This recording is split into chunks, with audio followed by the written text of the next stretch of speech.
Hey guys, it's Lloyd here. Happy New Year. It's certainly been a while since I've been able to do anything YouTube or kart related. The last 2 months I've mostly been preparing for the 2018 Battle Spot Singles Circuit Invitationals. And I was able to get runner-up. So that was a lot better than anything I would have expected at the start of 2018. So yeah, pretty happy with that. I did try to take one of my teams that I made for invitationals onto the kart ladder and try to get like at least 1750, maybe 1800 with it, which proved to be a lot more difficult than I expected. I think I peaked at 1697 and fell way back into the 1500s with it. And so before season 14 starts, I thought that I would pick up the old faithful Soropoke again, just to try and get back above 1700 and reclaim my spot as the #1 player in Australia, which I've now managed to do. And along the way, I got some pretty cool replays. So I thought I'd share 3 replays that showcase kind of like how you can peel games back and how you can sort of try to get momentum and peel off a win. So this first one, my opponent had a team of P2, Mega Mawile, Incineroar, Gengar, Rotom Wash, and Tapu Lele. Starting to see Incineroar quite a lot these days. It seems like kind of the hot new thing, sort of like Double Steel and Double Steel and Snorlax. Starting to pop up a little bit. So I ended up leading with Porygon 2 just because it has a decent matchup against my opponent's entire team. Obviously, if he leads Lele, then he can taunt me and that's going to be bad, but yeah, I kind of just went with the most comfortable lead there. Alright, let's get into it. So going for the Trick Room sweep, essentially, with Breloom in the back, right at the back, to try and late game sweep with if needed. So I send my P2 out. He's going to lead with Gengar. Now, the thing about this matchup, you don't want to Trick Room right away. The worst case scenario is that he's going to Focus Blast and connect the Focus Blast, right? Which, you know, some Gengar are definitely doing that, but it's a little bit uncommon. Fires off the Perish Song. So we are dealing with a Perish Trap Gengar as an alternate Mega for a Mega Mawile team, which is very interesting. So as you would expect, they're just going to try and stall me out under their Perish Song. So I'm just going to keep Ice Beaming and save my Trick Room until the very last turn of Perish Song so that we can pressure them under Trick Room. They do have a reasonably fast team. Obviously, Mawile's not going to be coming to this if they've got Mega Gengar out. So now I'm going to Trick Room on the last turn of Perish Song as he switches out. So Incineroar is getting its Intimidate off onto the Porygon 2 there, which is nice for me. It means that my physical attackers won't have to deal with Incineroar's Intimidate. So Porygon 2 is going to go down, and now I'm going to bring out my Mawile. Get a nice Intimidate off onto the Incineroar. So I was doing damage calcs at this point, and Incineroar cannot one-shot me with a fire move unless it is the Z move, Inferno Overdrive, right? So I was debating in my head whether or not to go for a Swords Dance. I can't just one-shot it with Play Rough. It's got a big roll, but so here we go. Go for the Play Rough. Just decided to respect the fact that he could be Z-move, and it's a good thing I did. Because if I had a Swords Dance there, I think I would have just flat out lost this game. So he's going to connect the Inferno Overdrive there. And Breloom's going to have to 1v3 against an Incineroar and a Gengar. So it's You know, it's a tall order, but you know, what can you do? So we're under Trick Room. He's probably going to outspeed me, but obviously I have Mach Punch pressure. So hoping that he is just going to do something like this, I'm just clicking Spore, right? There's no other thing to do. And I know that he's got Gengar in the back. I know that he could have Lele. I'm never going to Mach Punch.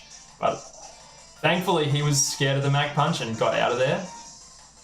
So now Lele's asleep.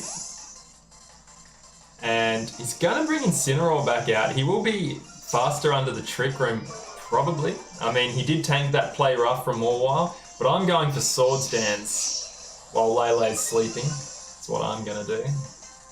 So Lele still hasn't had their turn of sleep.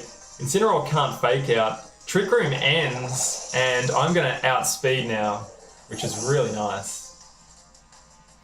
So that's one down. Big threat gone. Going to bring Gengar back out. You would expect he would go for Shadow Ball here, but for some reason he decides to Perish Song. He can't tank me at +1. My Bullet Seeds are still at +1. They're going to be, even 2 of them are going to knock him out. I don't know if he miscalculated that or what happened. Anyway, his Lele still hasn't had her turn of sleep. Lele is faster than me, so you know, maybe if they've got Sleep Talk, they've got a chance here. I have seen Sleep Talk Lele, but they just go for the forfeit there. So Breloom doing a really nice job of getting in that 1v3 and carrying it home like a boss. So my next game was this one. So this one, I kind of, this one Mimikyu sort of does a lot of sweeping. So they've got Lando, Blaziken, Ferrothorn, Gyarados, and again it was Zapdos. They got Firewater Grass Core with Steel Dragon as well. And I decided to lead with Gyarados. I think it just has the best matchup versus pretty much everything there. Except for if he wants to lead with Ferrothorn, then that might be nasty, but otherwise may seem to be the most sensible lead there. So, leading Gyarados, my opponent electing to lead Blaziken, which is nice. And at this point I'm just thinking they're just going to switch to Ferrothorn. That's the obvious play. They're not going to stay in Intimidated versus Gyarados. And so I just decided to hard switch into Naganadel. Now, you could argue that I sort of make a little bit of an error of judgment here. They don't actually have any fairies on their team, so I could have just hit Devastating Drake there, but I decided to fire off the Fire Blast straight into the Ferrothorn. I guess, you know, at least that way I'm keeping them guessing. I'm just not going to be making hard switches every turn, so they don't know. I do respect the fact that he might be Scarf Naganadel there and just get out. I'm expecting 100% a Dragon move. So, getting the switch into Mimikyu here. Mimikyu can just lap this up, no problem at all. 100% he's going back to Ferrothorn, and I'm looking at the damage calcs, right? So I know that I can get to +4 here, and I can use a +4 Let's Snuggle, sorry, not Let's Snuggle Forever, the Never Ending Nightmare. Use Never Ending Nightmare, and I have, it's about an 88% chance to one-shot physically defensive Ferrothorn. So that's good odds, and I can follow that up with a Shadow Claw as well. So that's the plan here. Going to go for that +4 Never Ending Nightmare. Does get taste a little crit there on that last Bullet Seed. Anyway, we'll see if it matters or not. We'll see. So, Never Ending Nightmare at +4. Great way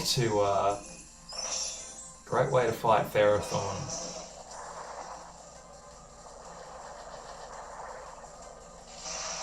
Gotta love that animation. Nightmare Hands just coming out of the ground. Gonna take Ferrothorn down. See you later. For For some reason he goes back to Naganadel here. +4 Shadow Sneak is pretty much always going to get the roll on Naganadel at that range. So I think he should have gone Blaziken there. He could have probably lived one Shadow Sneak and got the KO with Flare Blitz. He would have died, but... So yeah, we had Gyarados and Naganadel in the back, which he knew, and Blaziken's never going to be able to beat Gyarados and Naganadel in the back. So nice little sweep from Mimikyu there, great pressure. So then we got the last game of this little run. My opponents brought a double steel team. Man, double steel, so hot right now. With fire, water, grass core as well. Mega Venusaur with double steel. Pretty hard to break through that. So let's see how this unfolds. I decided to go with my favourite mode of Sauropoke here. Just the old Mega Mawile into the nasty little fighters, Mimikyu and Breloom. So yeah, if he leads Heatran, pretty much just have to Sucker Punch it. But otherwise, you can Ice Punch Lando, you can play rough Gyarados, you can boost on Porygon 2, you can boost on Venusaur. You could... Yeah, Metagross is going to be a bit tough, but that's basically just how I wanted to play this one. You can, like, I don't know. These matches weren't super high ladder. They're all, I don't think I've battled anyone who was above 1800s, a few 1700s in there. So he is going to lead with Mega Venusaur, so I don't have to worry about Metagross anyway. Get the Intimidate off onto that. So if it is packing Earthquake or something, it's going to be doing reduced damage. I did check the damage calc for Hidden Power Fire, and it should be a 3-shot, so I'm feeling reasonably okay about Swords Dancing here. So he's going to reveal the Hidden Power Fire on turn 1 while I dance it up. So I kind of messed up here. I think I must have been looking at the damage for Play Rough when I was looking at Ice Punch. I wanted to know how much damage Ice Punch would do. So I go for Sucker Punch first. Now I've revealed that. This is a bit of a 50-50 here. So obviously, yeah, if he wanted to Hidden Power Fire again while I Ice Punched, then he would have got the clean KO, but he did predict me to Sucker Punch and he went Leech Seed there.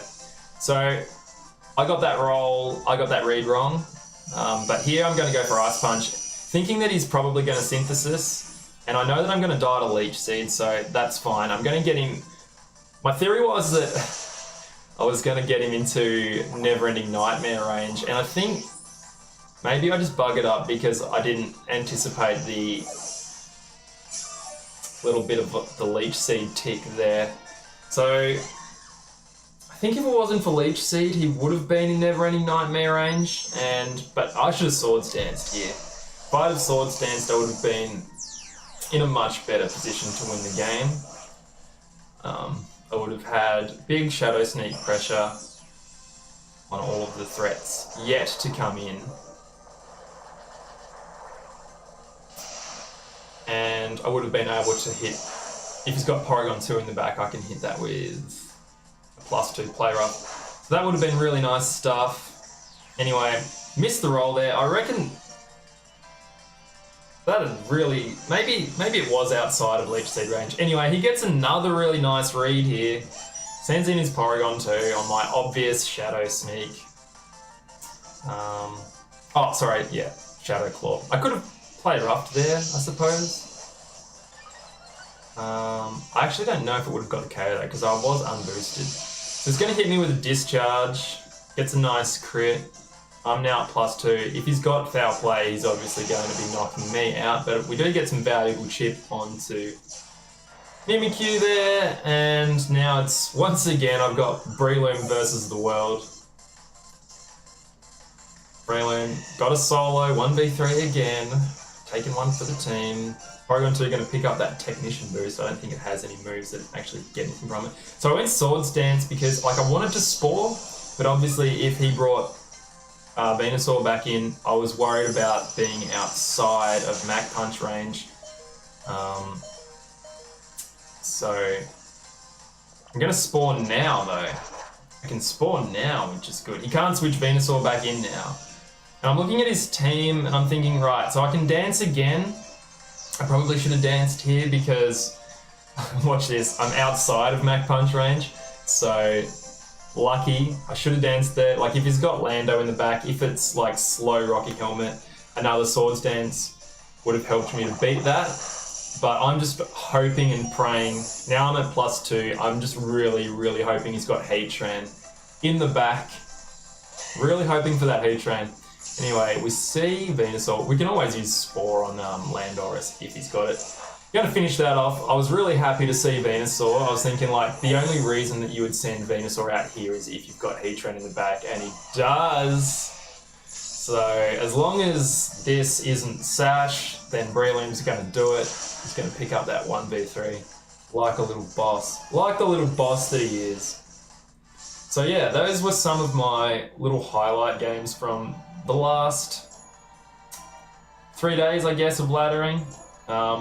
Season 14 is going to start tomorrow. I'm pretty excited about it. Pretty excited to play some special. But yeah, anyway, thanks for stopping by, guys. Happy New Year once again.